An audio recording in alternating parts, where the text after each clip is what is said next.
नमस्कार. तुमच्या सर्वांचं स्वागत आहे.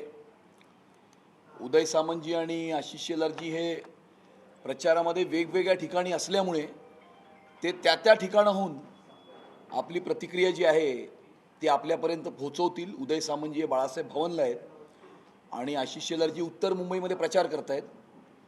अगदी शेवटच्या घटकेला काही लोकांना 2 वाजता प्रेस घेण्याचं सुचलं, म्हणून म्हटलं की उत्तर दिल्याशिवाय संध्याकाळ होऊ नये आणि त्यामुळे आता ही पत्रकार परिषद किंवा आपल्याशी संवाद हा या ठिकाणी आयोजित केला आहे.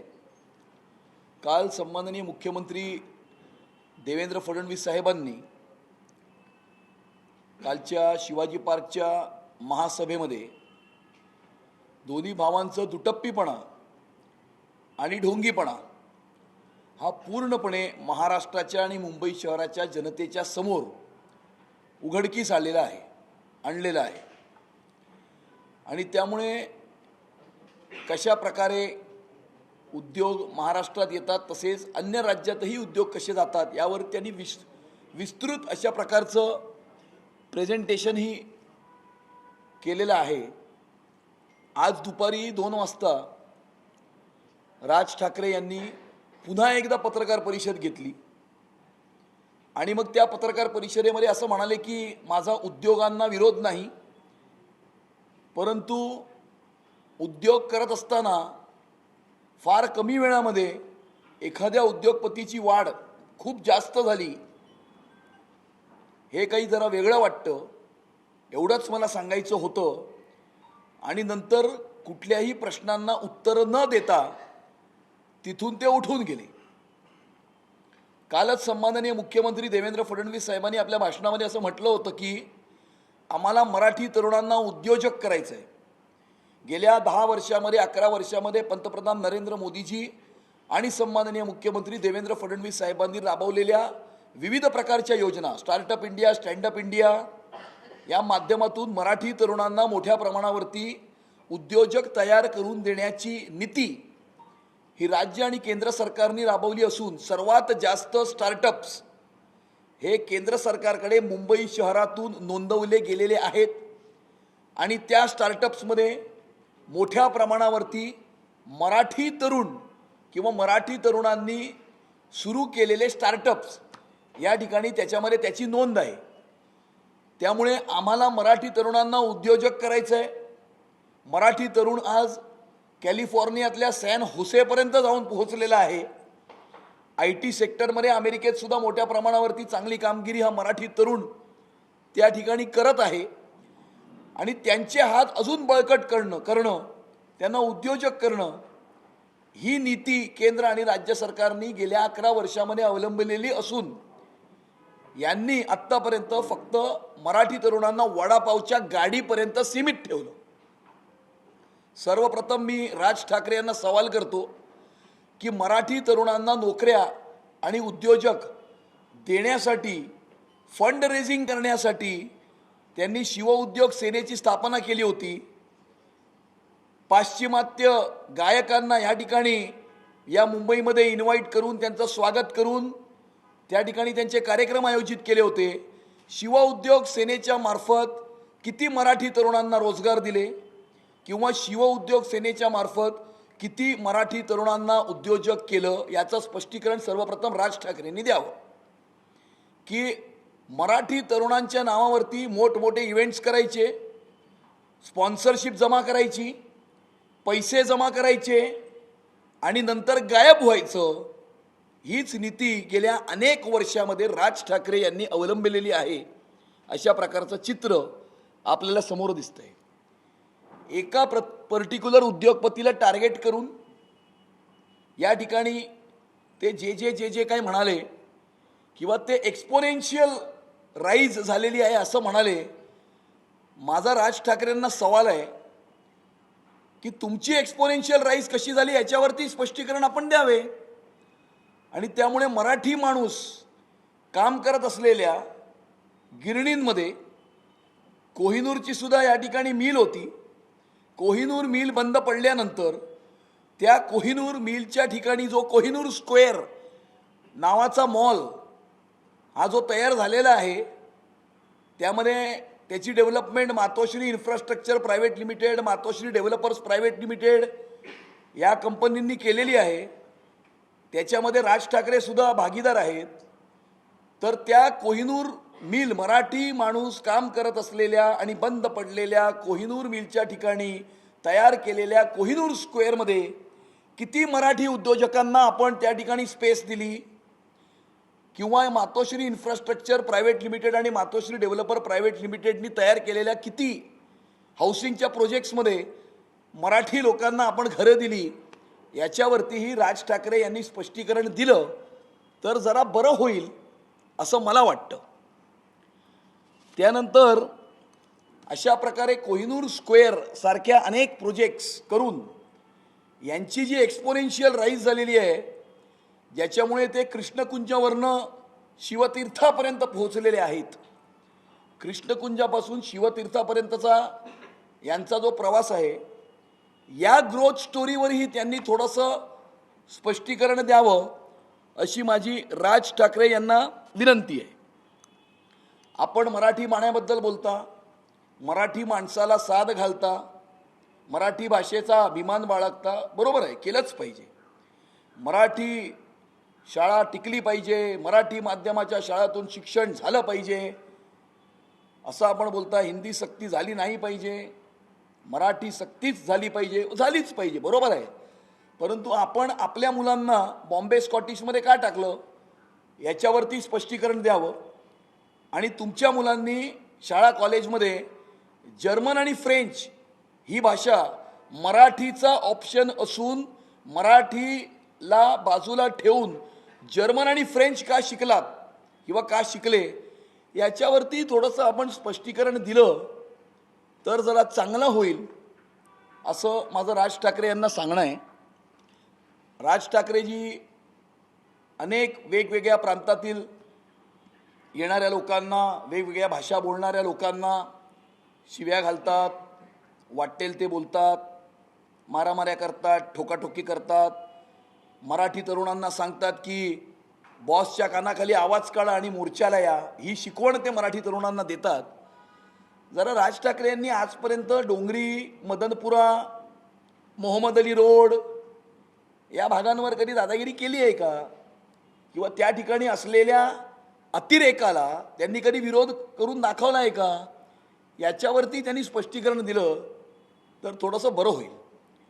आणि माझी शेवटी राज ठाकरेंना एवढीच चॅलेंज आहे, किंवा माझी तेवढी शेवटी त्यांना एवढीच विनंती आहे, आपण जे मराठी प्रेमाचा मुखवटा आपल्या चेहऱ्यासमोर ठेवून मराठी माणसाचं नाव जगभरामध्ये बदनाम करण्याचं काम आपण करताय. कारण मराठी माणसाचं मन हे समुद्रा इतकं अथांग आणि आभाळा इतकं मोठं आहे. आणि या मुंबई शहरामध्ये या देशाच्या कानाकोपऱ्यातून जे जे येतात, ज्या प्रांतातून येतात, जी जी भाषा बोलतात, मुंबईमध्ये राहतात, मराठीचा सन्मान करतात, मराठी भाषा बोलतात, शिकतात, हे सर्वच मराठी आहेत असं मराठी माणूस समजतो. आणि मराठी माणसाचं मन इतकं मोठं आहे की सर्वांना एकत्रितपणे घेऊन, सर्वांना एका छत्रीखाली घेऊन या विकास यात्रेमध्ये सामावून घेण्याचं काम हे मराठी माणूस करत असतो. आणि या मोठ्या मनाच्या मराठी माणसाला बदनाम करण्याचं काम आपण करताय.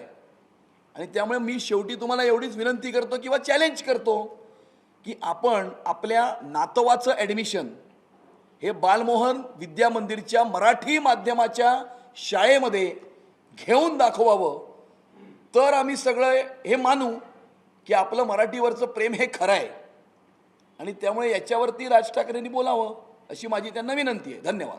कालच्या सभेमध्ये मुख्यमंत्र्यांनी इतरही उद्योगपतींच्या जी ग्रोथ झाली त्याची सुद्धा उदाहरण दिले की त्याला कोट केले राज ठाकरेंनी. आणि असं ते म्हणाले की ह्या उद्योगपतींनी स्वतःच्या जीवावरती हे सगळं साम्राज्य उभं केलं, पण अदानींनी मागच्या 10 वर्षांमध्ये केंद्राच्या आणि भाजपच्या पाठिंब्यानं या सगळ्या साम्राज्याची उभारणी केली. जर त्यांचं ते मत असेल आणि आपण आपल्या मताचे जर पक्के असू आणि आपण आपल्या मताशी जर कट्टर असू, असं आम्ही आमच्या मताशी कट्टर आहोत.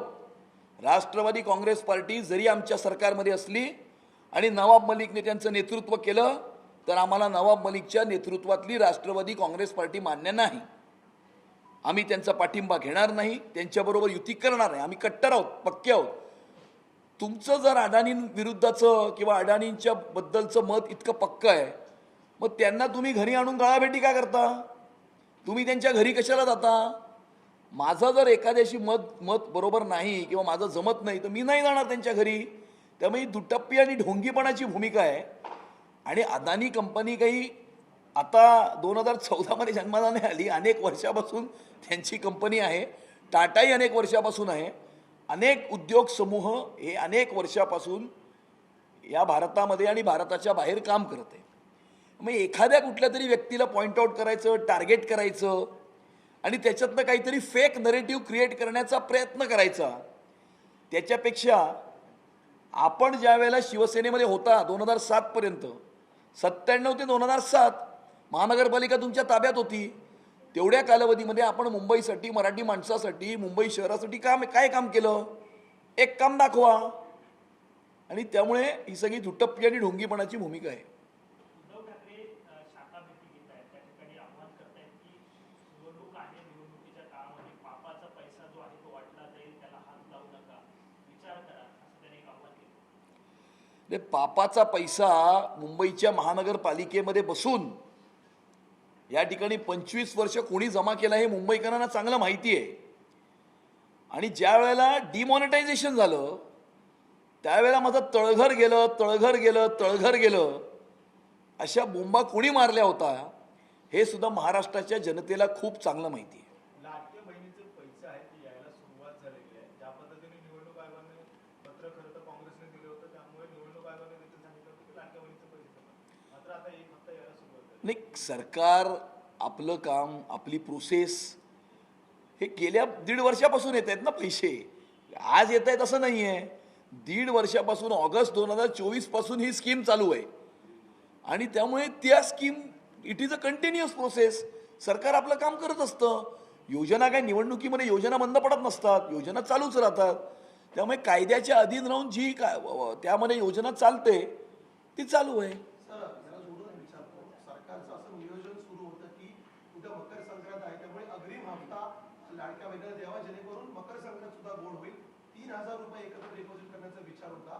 मात्र काँग्रेसच्या सरचिटणीसांनी पत्र दिलं निवडणूक आयोगाला की ही एक प्रकारची सामूहिक सरकारी लाच देण्याचा प्रयत्न आहे 1 कोटी महिलांना प्रभावित करण्यासाठी. आणि म्हणून आयोगाने आता आदेश दिलेला आहे की अग्रिम तुम्हाला देता येणार नाही, रेग्युलर हप्ता देता येईल. त्यामुळे फक्त 1,500 रुपये आहेत ते महिलांच्या खात्यात जमा झाले. मग जे आदेश इलेक्शन कमिशनने दिले आहेत त्याच्या अधीन राहून सरकारने कारवाई केलेली आहे. त्यामुळे त्याच्यामध्ये काही इल्लीगल किंवा अनऑथराइज नाहीच आहे.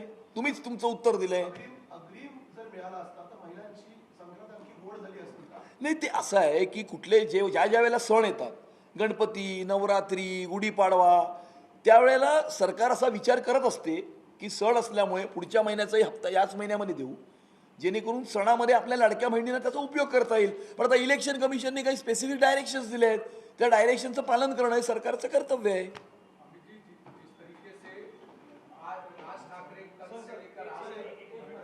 रवींद्र चव्हाण यांच्या पायाला इंजिनिअरिंग दुखापत झाली आहे. काल ते व्यासपीठावरती लुंगी परिधान करून फिरताना दिसते. त्याच्या आधी 2 दिवस ते प्रचारामध्ये अशाच प्रकारे दिसतात दिसते. मात्र आता ठाकरे गटाकडून त्यांच्यावर आरोप करण्यात येत आहे. काय उत्तर द्याल? नाही, हे बघा, राजकारण किती खालच्या पातळीला गेलं आहे याचं एक उत्कृष्ट उदाहरण हे आहे. मला असं वाटतं की कुठेतरी आजारपण, इंजरी, त्यांच्या गुडघ्याला दुखापत झाली आहे. आणि गुडघ्याला दुखापत झाली असल्यामुळे ट्राउझर घालून त्या ठिकाणी त्याच्यावर प्रेशर येऊ नये आणि त्यामुळे ते एका वेगळ्या प्रकारचं वस्त्र त्या ठिकाणी परिधान करतायत. आणि इट इज हे स्वास्थ्याशी संबंधित आहे, इंजरीशी संबंधित आहे. किमान माणसाच्या इंजरी आणि दुखापतीवर तरी बोलू नका ना. आम्ही एवढं तर करत नाही. अरे बाबा, ज्या वेळेला सकाळच्या भोंग्याला आजारपण आलं, पंतप्रधानांनी ट्विट करून त्यांना त्या ठिकाणी संदेश दिला होता. तितकं तरी तारतम्य राजकारणामध्ये पाळावं अशी आमची विनंती आहे. तर याच संजय राऊतांना त्यांच्या आजारपणामध्ये रवींद्र चव्हाणांनी फोन करून त्यांची विचारपूस केली. तेच राऊत आज टीका करतात. तेच आम्ही तुम्हाला सांगतोय की कुठल्या थराला राजकारण नेत आहेत. मला असं वाटतं की राजकारणातला सुसंस्कृतपणा हा पूर्णपणे संपवण्याचं काम हे उद्धव ठाकरेंनी 2019 ते 2022 मध्ये केलेलं आहे. एका प्रकारे अराजकता माजवण्याचं काम त्यांनी महाराष्ट्रात केलं. आम्हाला कोणी विरोध करताय तर त्यांना जेलमध्ये टाका, त्यांची घरं तोडा, त्यांना अरेस्ट करा. एखाद्या व्यक्तीला आपल्या घरामध्ये